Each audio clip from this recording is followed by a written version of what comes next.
Hello दोस्तों, last time में जो है शिक्षण विधियां जो कि आपके लिए काफ़ी इम्पोर्टेंट टॉपिक है। और ध्यान रखना, सारे सब्जेक्टों की शिक्षण विधियां आने वाले 10 से 12 मिनट में तुम्हें याद हो जाएंगी सारी की सारी।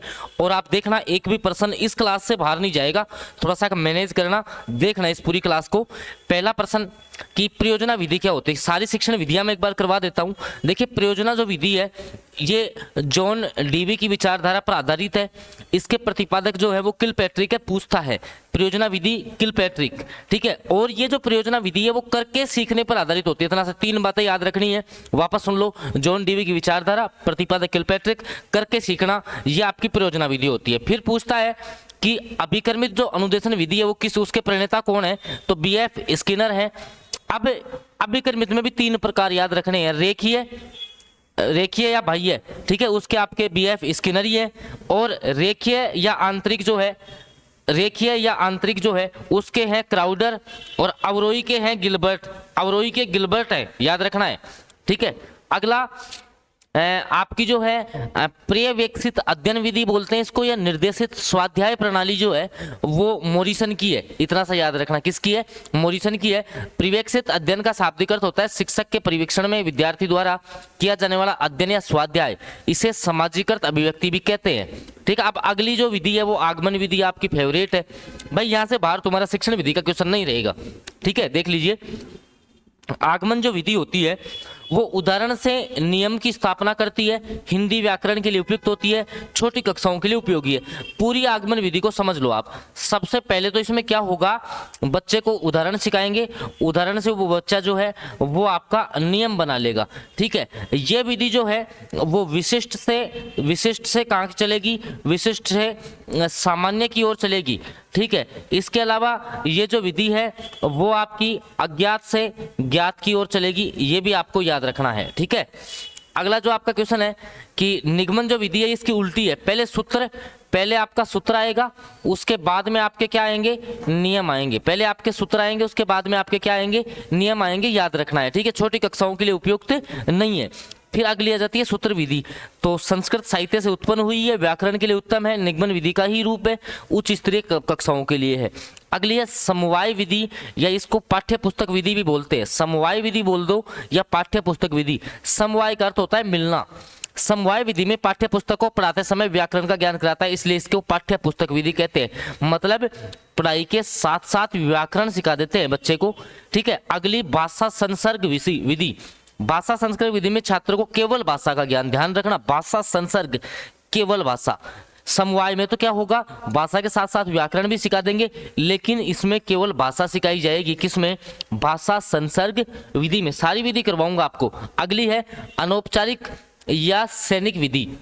ये मैं आपको बताऊं उससे पहले जिन भी साथियों का अब रिवीजन रह गया है भाई, जिनको भी एग्जाम में जो है ना सर मेरा 15-20 नंबर का स्कोर जो है ना वो सीधा सीधा इंप्रूव हो जाए, तो भाई ये सेल्फ स्टडी प्लान में आपको जो इंपॉर्टेंट पीडीएफ है जो अब रिवीजन कर सकते हो, जिनका कि जहां से सीधे प्रश्न आ जाए, वो तुम्हें 99 रुपए में मिल जाएंगी। इसके लिए आप, ये नंबर है मेरा 7426949386, इस पे व्हाट्सएप मैसेज करके पीडीएफ ले लेना। काफी स्कोर इंप्रूव करवाएंगे। करंट अफेयर की पीडीएफ भी है जिसमें से 10 नंबर तुम्हारे करंट अफेयर के 500% पढ़ के आप कर सकते हो। तो नीचे मेरा नंबर आ रहा है 7426949386, इस पे व्हाट्सएप मैसेज करके आप ले लेना ये, ठीक है। अगली है सैनिक विधि। सैनिक विधि का सूत्रपात अमेरिका में हुआ था। बिना किसी औपचारिकता के व्याकरण या भाषा का ज्ञान कराने के कारण इसको अनौपचारिक या सैनिक विधि कहते हैं। अगली है व्याख्यान विधि। अब व्याख्यान विधि सबसे प्राचीन है, ठीक है। इस विधि में विधि का मुख्य उद्देश्य आलोचना, समालोचना, मूल्यांकन और समीक्षा करना है, श्रवण आधारित है। भाई व्याख्यान में क्या होगा, श्रवण करेंगे। मान लो बच्चे क्या रहेंगे इसमें, निष्क्रिय रहेंगे। बच्चे कैसे रहेंगे, निष्क्रिय रहेंगे। टीचर पढ़ाता रहेगा, बच्चे जो है वो निष्क्रिय रहेंगे। तो बड़ी कक्षाओं के लिए आपकी व्याख्यान विधि। अगली एक आती है प्रदर्शन विधि। प्रदर्शन विधि होती है किसी घटना के दृश्य रूप में प्रस्तुत करना, किसी घटना को देखे हुए रूप में प्रस्तुत करना।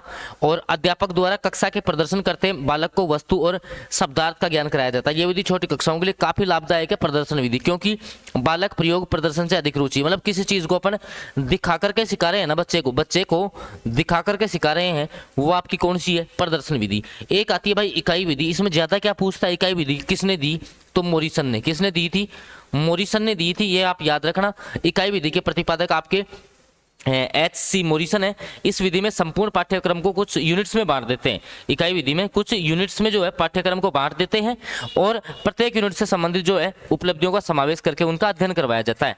एक है प्रत्यक्ष विधि, प्रत्यक्ष में भी वही वस्तुओं को प्रत्यक्ष में दिखाएंगे। सुगम पद्धति या निर्बाध विधि भी कहते हैं इसको। मातृभाषा का प्रयोग वर्जित है, ध्यान रखना प्रत्यक्ष विधि में मातृभाषा का प्रयोग जो है वो वर्जित है, ये इंपॉर्टेंट बात है इसकी। मातृभाषा का प्रयोग आप नहीं कर सकते। स्पीडली अपन रिवीजन करेंगे। और ये किसने दी थी? फ्रांस के थे गुइन मोद्ये के द्वारा प्रत्यक्ष विधि दी, इतना सा याद रख लो। अब इनमें ज्यादा समय देखो खराब नहीं करना। श्रुत लेखन अभ्यास, श्रुत लेखन मतलब कि सुनकर के लिखेगा बच्चा, तो सुनकर लिखना, अर्थात जब शिक्षक जो है सर्वप्रथम मौखिक बोलकर छात्रों को कोई गद्यांश पद्यांश लिखवाता है, बच्चे उसका वाचन करते हैं, ये आपकी श्रुत लेखन। भाषा प्रयोगशाला में क्या होगा कि ये सबसे पहले भाषा प्रयोगशाला दी किसने? तो लॉरेंस एम स्टोलेरो और डेनियल डेविस, ठीक है। भाषा प्रयोगशाला भाषा शिक्षण केंद्र भी तो होती है, कोई नहीं पूछेगा आपसे। एक आती है भाई ये दूरस्थ शिक्षण विधि, जब शिक्षार्थी और विद्यार्थी आमने सामने होकर शिक्षण कार्य में संलग्न रहते हैं, मतलब दूर से बच्चों को सिखाए ना, वो दूरस्थ। अनुकरण, बच्चा अनुकरण करके सीखेगा। इसमें क्या होता है? सम्मुख छोटे छोटे पद जो है वो बाल गीतों का आदर्श पठन करते हैं, मतलब छोटे छोटे अपन जो है गीतों के रूप में बच्चों को सुनाते हैं तो याद हो जाते हैं, वो आपकी अनुकरण वाली विधि होती है।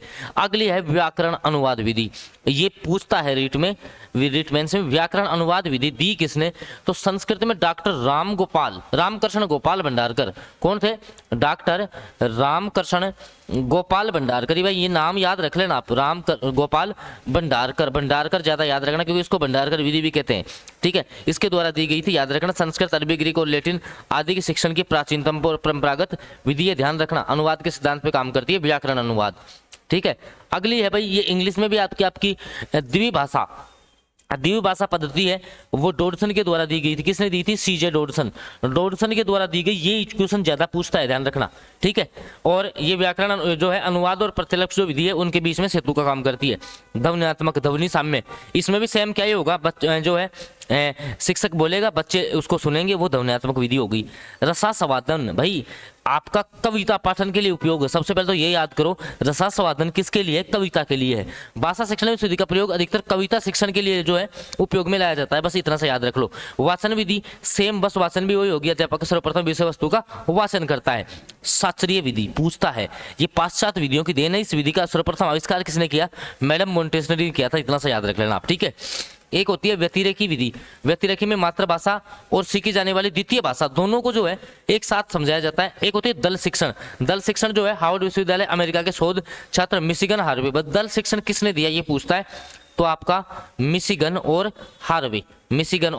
हार्वे, ये याद रख लेना आप, बस सीधा सीधा ये आपको याद करके जाना है।